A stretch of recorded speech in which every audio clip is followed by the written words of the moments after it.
Alrighty, welcome to another edition of the Defo Show with Lubie here on the 5 Reasons Sports Network, brought to you by the amazing people at Water Cleanup of Florida.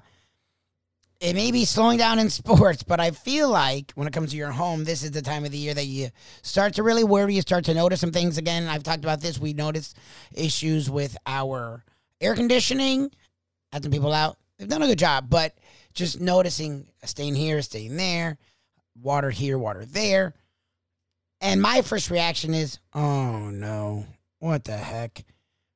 But I will say, now that I'm working with, involved with, know the people at Water Cleanup of Florida, it's really given me a sense of calm, and I hope it gives you that same sense of calm. With over 60 years of combined experience between Michael, Robert, and their team at Water Cleanup of Florida, the fact that they have licensed contractors, the fact that they make sure you can reach out to them 24 hours a day, it's made my sense of peace so much more real, and it will for you. They'll treat you the same way they treat everyone. What's cool about it is Water Cleanup of Florida is here to serve you, make your life easier. They will answer the call. They will come out and fix your problem, all one place, under one roof, and that not everyone can do that. Not everyone will do that. Water Cleanup of Florida will do that for you. Just give them a call, 954-579-0356, 954-579-0356. Just mention 5 Reasons or Lubie, 5 Reasons or Lubie, and you'll get a free inspection during business hours. Also, check them on the website, WCUFL.com, WCUFL.com, or 954-579-0356. Check them out on the socials, Facebook, Instagram, Twitter, at Water Cleanup FL. Water Cleanup of Florida. We clean up your schmutz. All right, so right now in South Florida, I talked about this a little bit. It's slow, you know. It just is. The Heat are in the offseason, and the rumor mill is a buzz. It feels like Zach LaVine is going to stay with the Bulls. Beal wants to stay with the Wizards. Beal wants to stay with the Wizards. The one name that's most Christian Wood was a guy, a big, that a lot of Heat fans were interested in, was with the Rockets, now with the Dallas Mavericks.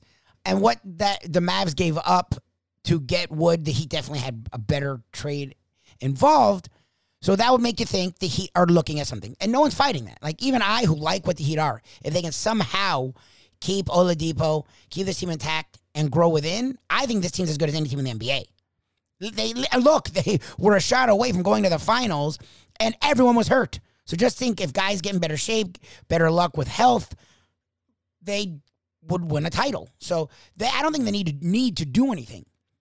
But, as we talked about with Dave Hyde yesterday, each and every year, even championship contenders improve. Look, the Warriors went out and got Wiggins to cover their rear when it came to Klay Thompson's injuries. They got young and better. And I think the Heat will do that. So the name that it feels like is the most common with the Miami Heat is Donovan Mitchell. Okay? He feels like a somewhat copy of a Dwayne Wade. He's a bigger, stronger dude, not as athletic, not as good a facilitator, not as aggressive defensively right now in his career. But he's a guy that has mentioned the Heat. The Heat, you know, feels like he would fit with the Heat. Yeah, his defensive efforts aren't great, but again, we've seen the Heat help guys grow in their defensive efforts. He also taken pictures and been in pictures and there's rumors and like this and posted that. However, he hasn't asked out, and whether it's Ethan Skolnick here with the 5 Reasons, whether it's Dave Hyde, whether it's other NBA experts, Sean Devaney we have all the time. We talk to Len Robbins, a guy who's covered the NBA for years. Until he asks out, the Heat are asked out. Right now, Mitchell's not a guy the Heat are going to be able to get, okay? So to me, it's all rumors, swirling, thinking, whatever.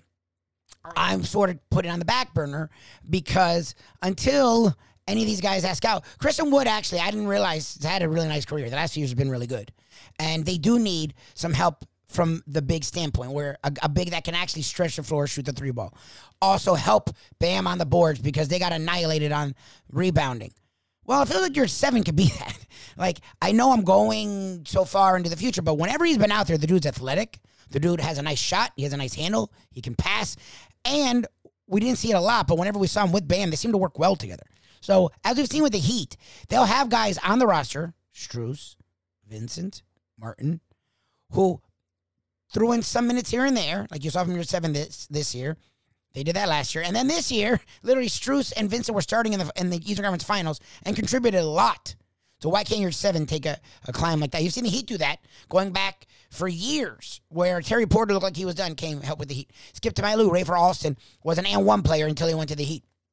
You had, look, Mario Chalmers, whatever he was, had his most success with the Heat. Norris Cole didn't have that long of a career, was great with the Heat. Damon Jones did some stuff with the Cavs, but had his biggest and most success, I would say, with the Heat. So a lot of guys, especially guards and bigs, have Isaac Austin, made a lot of money after he's with the Heat. Guys who no one really knew were also Rans, the Miami Heat, with their work ethic and effort combined together to give them a career. That's true. Okay, so the Miami Heat are great at building within. And I think from a big standpoint, look, the fact that they didn't go and get a Christian Wood, that's sort of what that says. They have faith in your 7. I don't know if they're going to keep Dedmon. Maybe go get another big. But try and keep a P.J. Tucker who's old but was able to play even though he's 6'6", play the 4, help out a Bam that goes small. Let Bam play 5. He can go down and play the 3 if you're going big. You know, it's sort of, the Heat has started this whole positionless thing. They're not changing it. Yeah, it would be nice to have a real big. But I think your 7 can sort of take over that role, go and bring someone else in. To me, they need a wing. They need guard help. They need scoring. They need someone to take. If you're not going to keep Oladipo, you don't know what Lowry's going to be. You need another guy like that. I mean, it's pretty clear. I'm not the only one saying this. Mitchell seems to me, outside of his lack of effort, which we've seen that ebb and flow depending on what your situation is. If you're in the right situation, we've seen guys magically become effort guys. And I think Mitchell here would sort of become that. Until he asks out, we can't really, it's all, not only, look, whenever we do any of this stuff, it's speculation, but it's true speculation. Like, there's nothing to it because he hasn't asked to leave the Jazz. Now, he's definitely not happy. He's made that clear. The way they played in the playoffs made that clear. So at some point, sooner than later, it feels like he will, but he hasn't yet. Okay? So to me, I'm starting to look toward football. What's funny to me is, why do people hate Tua? Look, I get the guy was a 5th overall pick, and I get you see Justin Herbert putting up monster numbers. You see Joe Burrow in the same class, not only putting up great numbers, but even with a major injury, coming back and leading a team that was worse. The Bengals were not as good overall talent-wise when you take defense and offense, because offensively they were, but defense and offense together, the Bengals were not more talented, and they were in the Super Bowl. So you look at Tua, and you're like, oh, he's not being Burrow, he's not being Herbert. You look at some of the other younger guys that have had success in the league over the last few years, and you're like, why is Tua not doing that? Okay, and that's fine. That I get. What I don't get is the vitriol. Like, I don't get nationally why they have, like, there's a bias. I don't get that. The guy was great at Alabama, was never loud, was never obnoxious, has sort of on and off the field done all the right things. Even though he's Alabama, he never was this braggadocious guy. He did everything right. Comes into the pros, he gets thrust into a situation with a coach that clearly didn't like him, has a quarterback come in who is an old guy that's sort of a disaster, but is such a gunslinger that he can look fun at times, and Fitzpatrick doesn't embrace him, wants to start, even though they just drafted a guy 5th overall. And look, Fitzpatrick was already here. They brought him back. Tua comes into the situation, has always said all the right things on and off the field, socials everywhere, didn't even do like a Kevin Durant fake account to try and cover, speak up for himself. No, said all the right things all the time, even though everything's against him, coming off an injury, has a team that hires an offensive coordinator who hasn't coached in 5 years in Changeli that's old as hell and puts in an offense that does not suit Tua. Nothing is for him the way it is for these other quarterbacks that are young and having success. Yet, not only is compared to them, there seems like there's a literal negative connotation to Tua Tagovailoa, and I don't get it. That's actually my thing. Whether you think he's going to succeed or fail, whether you're a Dolphin fan or not. Look, Dolphin fans love him. Dolphin fans can't stand him. A lot of Dolphin fans like me, I'm supporting him. I think with this roster, he's going to have a ridiculously great year. But I also know if he doesn't, they should have I think they have two first-round picks next year, whether one ends up high enough where they can draft a quarterback or they can trade to move up. If he doesn't have a good year, you have enough talent, you go get a quarterback next year, you then win. So that's my thing is I'm not a Tua stan, as they say. I just see the potential for the guy. He is supremely accurate. Like, Tyreek Hill wasn't lying. Patrick Mahomes is the best quarterback in football. Patrick Mahomes does things that even Brett Favre didn't do. You know, the way he's not fast, but he's athletic enough. The way with being a pitcher, being a baseball player, he can throw from multiple arm angles, his arm strength. The fact that he can just do Houdini things and then does the regular every day, every down things. Patrick Mahomes, to me, Rodgers, Brady, great. Herbert's interesting. Burrow's interesting. All these other guys interesting. Mahomes is the best quarterback in football. He is. Okay? And he's not inaccurate. He is an accurate quarterback. But he's not known for his accuracy. Tua was more accurate last year with a quarter of the talent, maybe an eighth of the talent, than Mahomes. Like, he had a better completion percentage, which is accuracy, than Mahomes, with a way worse offensive line and way worse talent. So when Tyreek Hill comes out and says, yeah, he's more accurate, Tua, that's not a lie. Like, the numbers show you Tua's more accurate. Whether you want to believe it or not, whether you want to put them in the same sentence or not, that's fine. I just don't understand the, oh my God, what are they thinking? Is he on drugs? No, look at the numbers. Look, we have numbers, guys. Like, I know we're in this world where science and we don't want to believe in science. We have numbers for a reason. I'm not Mr. Analytics all the time. But if one dude was like a 68% completion percentage, one dude was at 63%, you could actually say, yeah, he's actually more accurate. And then Tyreek Hill, he hasn't seen him in a game. He never said he was better. He didn't say he had a stronger arm. He said Mahomes is both. Mahomes is a better quarterback. Mahomes has a stronger arm. But he on his own said, well, if you're asking me about accuracy, Tua is well known to be one of the most accurate quarterbacks ever. That's literally his thing. Even when people are talking trash about him because of his arm strength, he throws ducks. He doesn't throw it down the field. He doesn't get rid of it quick enough. He doesn't, whatever negatives you want to say about him, you can't talk about his accuracy. The dude, as long as it's 20 yards and in, is as accurate as anyone in the NFL now, maybe in NFL history. And that's not me bigging him up. That's not hyperbole. Look at his numbers. With no talent, running back-wise, receiver-wise, outside. Gesicki was good. Waddle was good. But they didn't have the receiving cores a lot of these quarterbacks have. He didn't. And his line was rated the worst pass-blocking line in football. Okay. He was fourth least sacked and was almost 70% completion percentage. With nothing. That's supremely accurate. Like, again, to me, believe how you want. I just don't understand. The national media loves showing that one freaking pass where the Dolphins screwed up and put it on a highlight. But there's been so much video of other great passes that I just can't understand why he's divisive. I can understand why LeBron was. LeBron talked a lot of shit. LeBron got all this hype.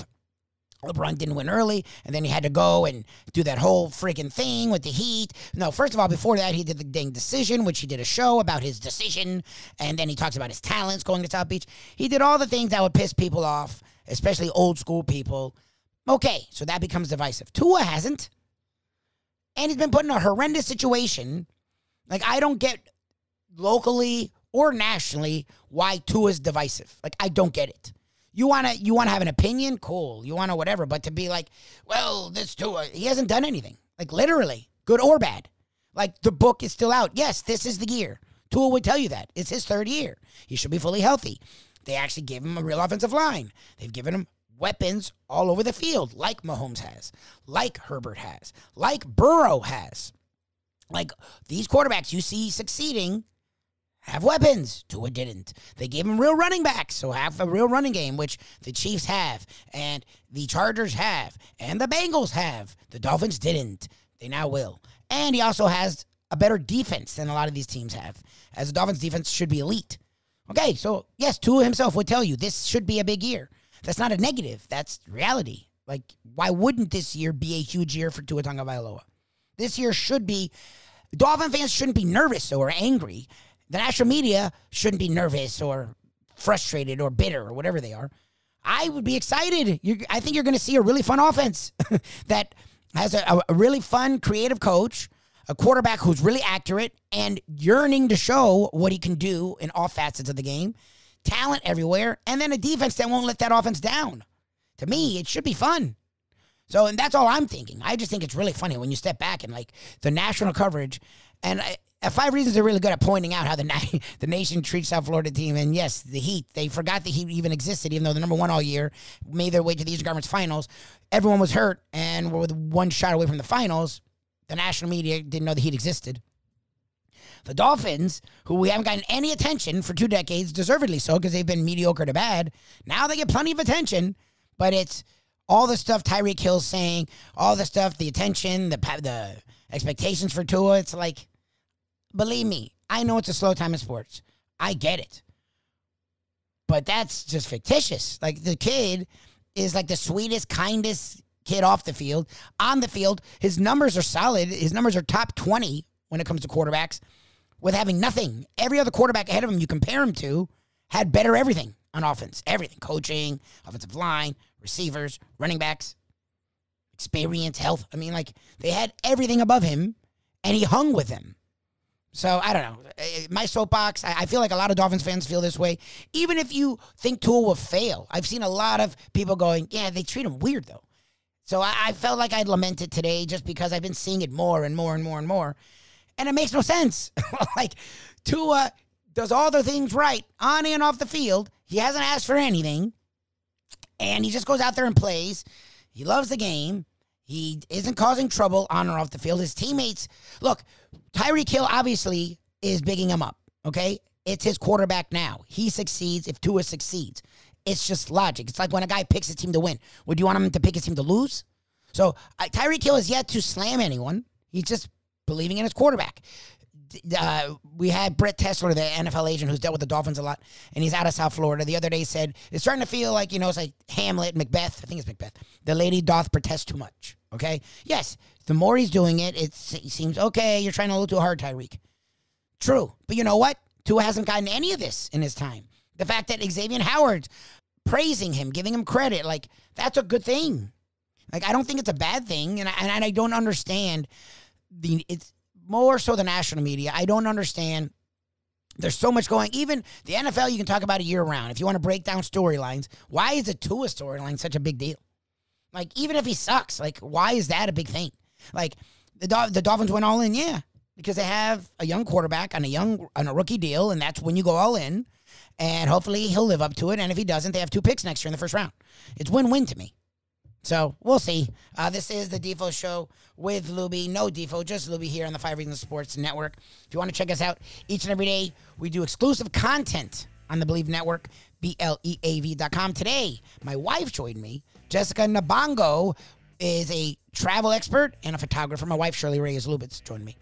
She is a travel blogger, travel guru. So I couldn't have the first African-American woman to travel the world, literally visit every single country, Jessica Nabongo, with National Geographic, and not have my wife help me with that conversation. It was a lot of fun, really interesting. Gave some travel tips, talked about what got her into traveling so much, where it became a job for her. Also talked about, what you can do, and some of the things that she's seen on her favorite places. So check out that conversation, BLEAV.com, search After Hours. And each and every morning, check us out, The Defo Show with Lubie. Just search The Defo Show with Lubie. At SoFla Live on Facebook, The Defo Show with Lubie on Facebook. And each and every day, our South Florida content right here. The Defo Show with Lubie on the 5 Reasons Sports Network. Play the ponies in style at Champions, the outstanding simulcasting room at beautiful Hialeah Park. Yes, the grand old lady of thoroughbred racing has never been more vibrant, and you can wager on the races from the top tracks around the country while enjoying a cocktail at the Brass Rail Bar or any of the fine food served throughout the facility. If poker is your game, you're covered in style, and you can play all your favorite Vegas-style games, including blackjack, craps, and roulette, in Hialeah Park's sizzling hot casino. Get a player's card when you walk through the door for all kinds of generous amenities, including our favorite, free play, when you come out to the ultimate casino and entertainment destination, Hialeah Park. These days, we're all looking for comfort anywhere we can find it. Thank goodness for Landlubbers Raw Bar and Grill in the Plantation location, because they are making sure you are as comfortable as possible. First of all, they're not only open for delivery and pickup. All you have to do is go to landlubbersbarandgrill.com for both pickup and free delivery. Their hours have changed a little bit. Monday through Thursday from 3:30 to 10, and Friday, Saturday, and Sunday from 11:30 to 10. You're going to have the best wings in the world. You're going to have a great burger. You're going to have their amazing soups. Again, Landlubbers, Raw Bar and Grill. It's nice and easy. Just go to landlubbersbarandgrill.com for both your pickup and free delivery. Thank goodness for Landlubbers for making you always feel right at home.